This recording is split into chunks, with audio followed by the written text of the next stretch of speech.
This is the easiest step. Seriously, anyone can do this. Anyone can use all these methods to find businesses. If you cannot do this, I strongly recommend that you get a knife, pull out your arm, and then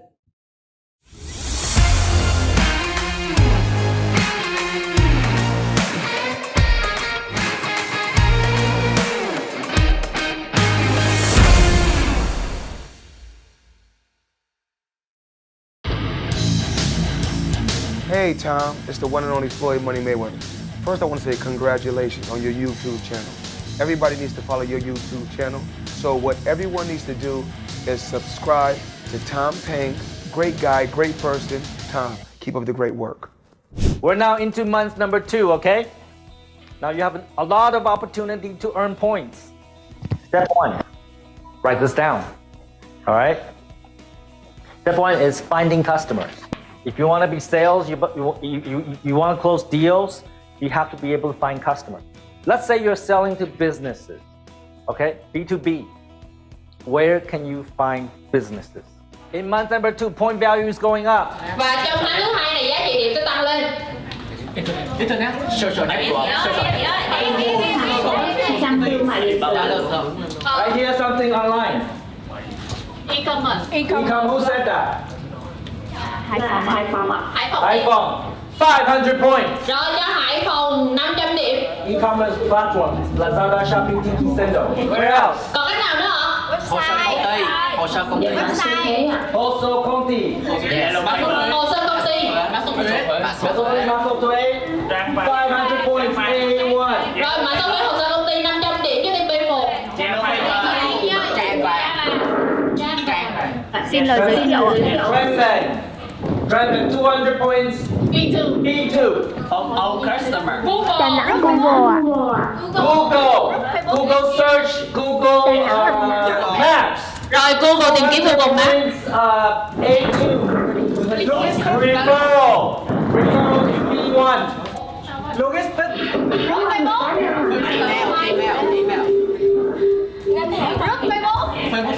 Facebook. Email. So social platforms, Facebook, Yahoo, Facebook, Tiki, sorry, Facebook, TikTok Shop, Yellow Shop, 200 points A1. Facebook, TikTok Shop, Zalo Shop 200 điểm A1. Send email.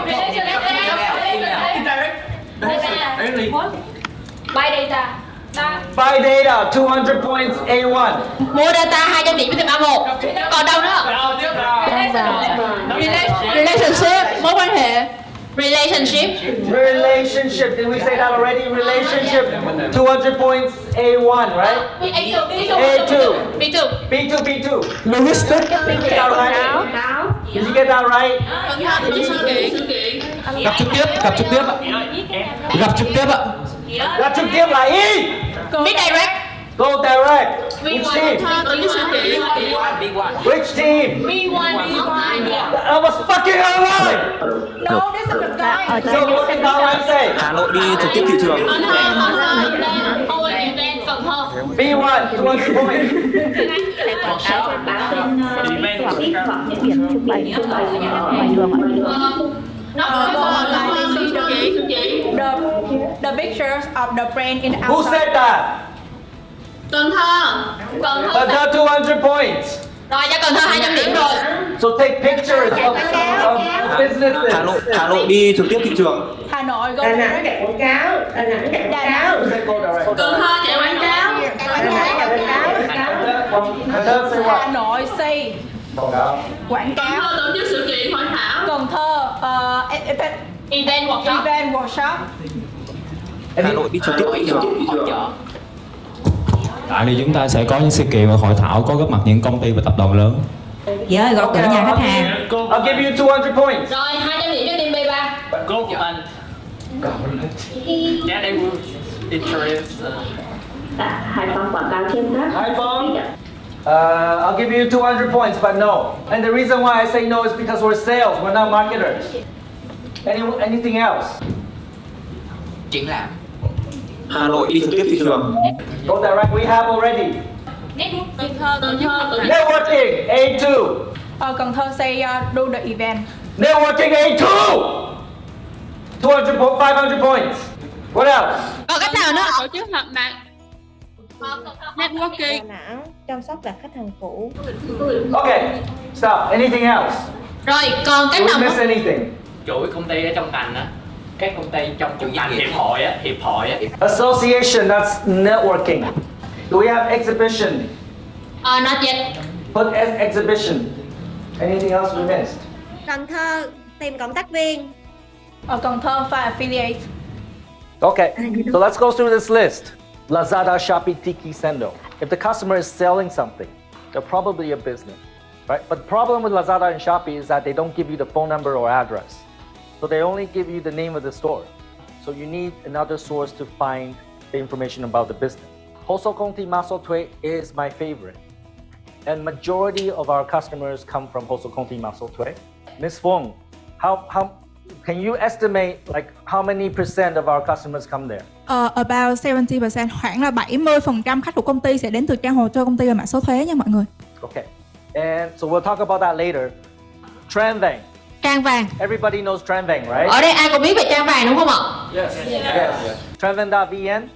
You can search for companies by category, by location. You can find pictures. You can find link to their website. We also close a lot of customers from Tranvang. Google Maps and Google Search, right? If you're looking for businesses, let's say if you have a problem, maybe you have toothache, you're looking for a dentist, you don't know any dentist. What do? Search Google. That's right. It'll tell you all the dentists around you. You can use that to find businesses as well. Google search. Let's say I want to paint my motorbike. I put in paint motorbike Ho Chi Minh. Now I have a list of all the paint shops. Page 1, page 2, page 3, page 4, so on. Another way to find businesses.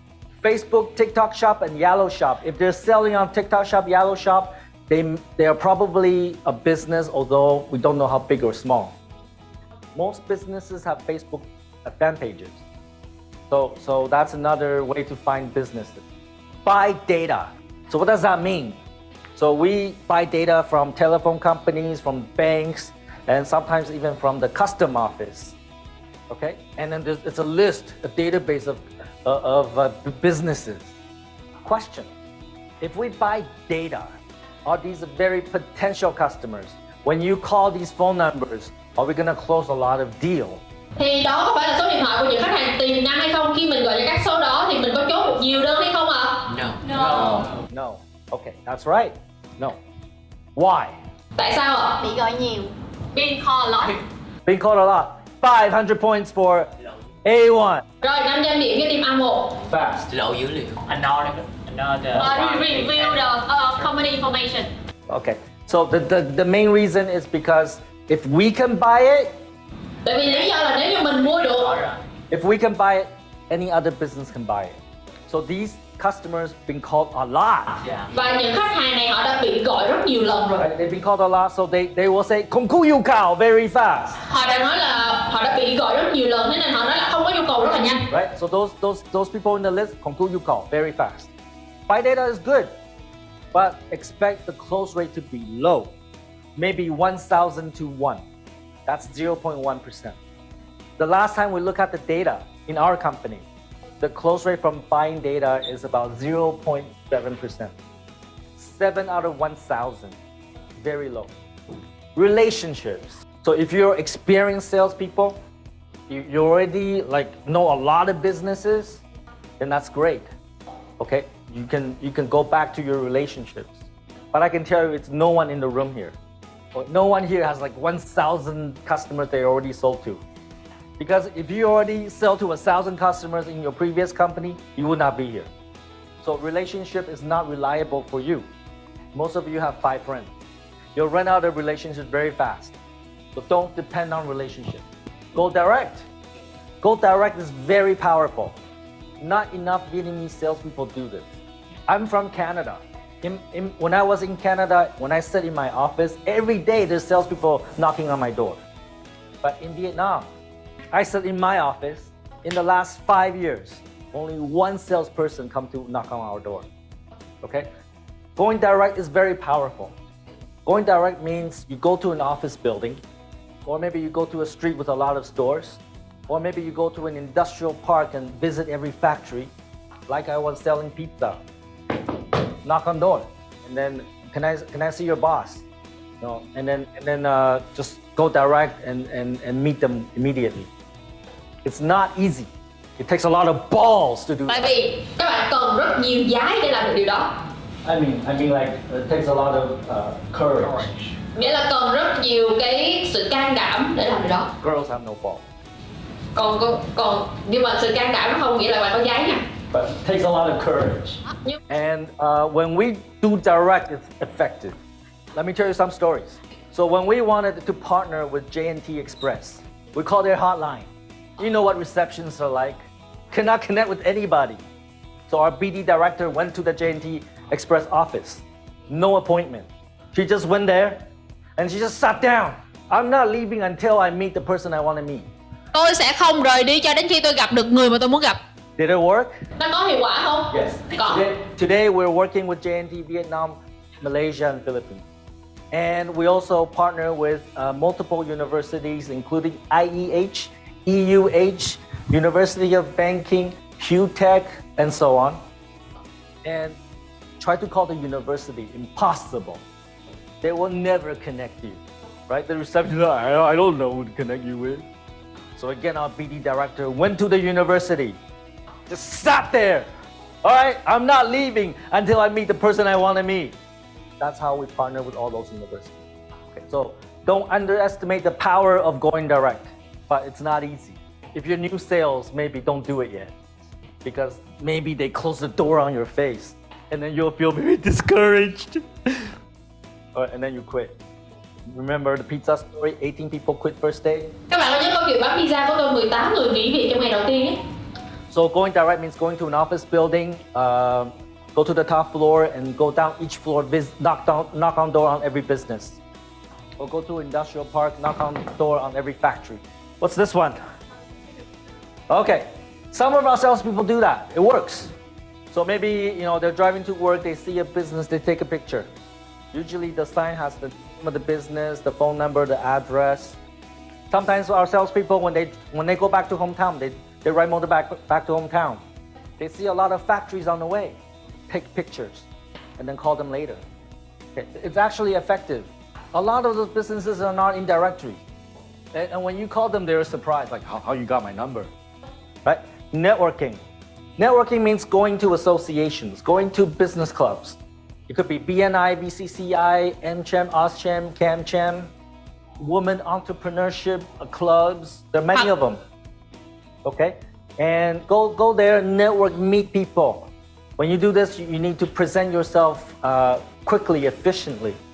So, hello, my name is Tom. I help businesses export. So you want to be able to communicate your value immediately within like 30 seconds.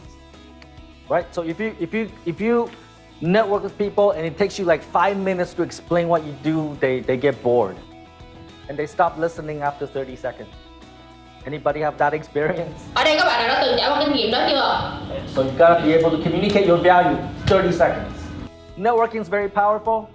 Don't depend on it. You will not find enough customers through networking. We have salespeople that only use networking and they fail. So if you want to be successful and make the money to buy a house or car, you have to use all of these, not just networking. Last one, exhibition and trade show. This one's really cool. But not every day we have exhibition or trade shows. And we like to go to many of them. In fact, this week, our team in Ho Chi Minh, about 30 people, will travel to Hanoi. We'll be participating in the Vietnam Expo. Chúng tôi sẽ tham dự vào sự kiện Vietnam Expo. And we have a big, beautiful booth there. And we'll attract a lot of visitors to our booth. We'll educate them about e-commerce and export. There are also hundreds of exhibitors. And those exhibitors pay a lot of money to be there. So they're big businesses. So it's an opportunity for us to find a lot of big businesses. What's number 2 most important thing I told you about? Bài học quan trọng thứ hai mà tôi đã nói với các bạn là gì ạ? Mua bán cho khách hàng lớn. Big customer. Well, I hear from PE1. Right? PE1 500 points. That's the place where you find big customers. And every month we do 1 or 2 big exhibitions. If you want to join those big exhibitions and close big customers with us, we have KPI that you have to hit. If you hit your KPI, you can be there. Because we want to send our best, right? We don't want to send our worst. So, any questions about where to find the customers? Cần Thơ có câu hỏi. Cần Thơ. Rồi mời team Cần Go Thơ. ahead. Có bạn trong nhóm Cần Thơ hỏi là tại sao mình không tự tổ chức các sự kiện mà mình phải đợi các hội chợ và các triển lãm mình tham gia. We do. We host events in our company too. In fact, we have a big event on April 14th. We have a big event with TikTok. Yeah, and 200 businesses will be there. Again, if you want to participate in that, you have to hit KPI. And also, every team, every sales team organize their own events. And you can invite people to your own events. And your sales leader can do the presentation and close them all at once. Okay. Cần Thơ team, 500 points. Any other questions? Okay, let's continue. Go ahead. Ba có câu hỏi là nếu mà đã kiếm được khách hàng rồi nhưng mà khi mà mình chào khách hàng thì khách hàng luôn từ chối thì làm sao mình xử lý từ chối khách hàng ạ? We'll get to that. A3, 500 points. Okay, patience. We're getting there. Okay, so. B2 but one function. Okay. Em muốn hỏi là mình có cách nào để lọc cái danh sách đã là khách hàng của công ty ra khỏi cái danh sách tìm kiếm không ạ? Yes, we do. Yes, we have a system. B2, 500 points. B3. B3, go ahead. Em có một cái thắc mắc nhỏ, đó là bởi vì em thấy là công ty mình nó sẽ có nhiều gói dịch vụ á, thì nếu như mà mình loại bỏ những khách hàng cũ, ví dụ như khách hàng cũ đang xài cái gói dịch vụ thấp nhất á, thì mình có thể update cái gói lên cao hơn không? Bởi vì em nhớ là mình có nhiều cái bọc gói sản phẩm, thì nếu như mà có thể update được á, thì khách hàng cũ cũng là một khách hàng tiềm năng. You have to be patient. Okay, we're only in step 1. 500 points. B2. 500 điểm cho B2. Đố cách. No, stop. We gotta continue, alright? Rồi mình phải tiếp tục đợi tí. Otherwise, no lunch. So, how many businesses are there in Vietnam? 2.7 million. Somebody wants to do training. So B1, 500 points. Rồi cho B1 500 điểm. That's correct. There are 2.7 million businesses in Vietnam. So 100 million people and 2.7 million businesses. So for every 50 people, there is a business. Okay? And let's say we set up a new KPI. Today we have 66, maybe like 120 people in training. Let's say 120 people. Our goal is to reach 2.7 million businesses. We must call to them and make sure we make a successful call. How long would it take? 120 people. Tomorrow we start calling them. Okay, to reach 2.7 million businesses. Để tiếp cận hết 2,7 triệu doanh nghiệp này. How long will it take? 10 years. Còn bao lâu ạ? 10 years. 10 years. Cần Thơ 10 years. 10 years. 3 years. 5 years. Okay, so long time, right? Rất lâu, thời gian rất lâu. It'll take a long time. Agree, yes, no? Các bạn đồng ý không ạ? Tốn rất lâu thời gian. Okay. So I can tell you that in the last 3 years, we call less than 100,000 businesses. So there's still 2.6 million businesses we never reached. My point is that you will never run out of customers. You will never run out of customers. Okay, so you don't have to worry about, oh, is there a conflict within other sales? It does happen, right? And we have rules to resolve that. But generally, you don't need to worry about it. There's so much businesses that we never reached. Everybody understand me? Các bạn hiểu ý tôi không ạ? Yes. Okay. All right. So a couple years ago, one of the sales girl come up to me and she said, Tom, we called every business in Vietnam. You know what I said? Các bạn có biết tôi nói gì không? Chắc chưa. Are you sure? I said, bullshit! Tôi nói xạo liền. Zhao Lin! Bullshit! Xạo liền. It's not possible. Không thể nào được. Okay. We're done with step 1. Did we miss anything in step 1? Hồ sơ công ty mã số thuế. Oh yeah. We need to talk about Hoso Công ty Ma Số Thuế. Remember, 70% of our customers come from there. So Miss I, please go ahead. Rồi, bây giờ mình sẽ giới thiệu cho các bạn cách là hồ sơ công ty và mã số thuế. Trên trang này mình sẽ tìm kiếm được như thế nào. Trên trang hồ sơ công ty và mã số thuế, đây giống như là một danh mục của các công ty. Các bạn có thể tìm kiếm dựa trên ngành nghề, dựa trên khu vực của công ty đó. Ví dụ ở đây mình mở sẵn cho các bạn một danh mục công ty là công ty trách nhiệm hữu hạn thương mại dịch vụ Ngọc Anh Tiền Giang. Thì với một cái thông tin công ty, các bạn biết đầu tiên chính là tên của công ty đó là công ty Ngọc Anh Tiền Giang. Thông tin tiếp theo các bạn cần để ý đến chính là địa chỉ của công ty. Các bạn biết công ty này ở tỉnh Tiền Giang, Việt Nam. Thông tin tiếp theo chính là người đại diện. Mình có bà Hoàng Thị Mùi, sinh năm 1979. Rồi tiếp theo chính là số điện thoại. Mình có số điện thoại của công ty. Và thông tin cuối cùng mình cần để ý đến chính là danh mục nghề nghiệp, gọi là các ngành nghề mà công ty này đang kinh doanh. Ở đây chúng ta có công ty này họ bán vô về vật liệu và thiết bị lắp đặt trong xây dựng. Rồi vậy là với thông tin trên hồ sơ trên mã số thuế, các bạn sẽ ý đến 5 thông tin chính là tên công ty, số điện thoại, địa chỉ, tên người đại diện và cuối cùng chính là ngành nghề kinh doanh của công ty đó. Everybody got that? That's all you need to know. In step 1, that's all you need to know. You don't need to know anything more. What does this company do? Construction material. Okay, very good. So, 5 pieces of information you need. Company name, phone number, address, key legal representative, and their business category. This person right here, Hoàng Thị Mùi, is the key legal representative. And almost always, that's the boss.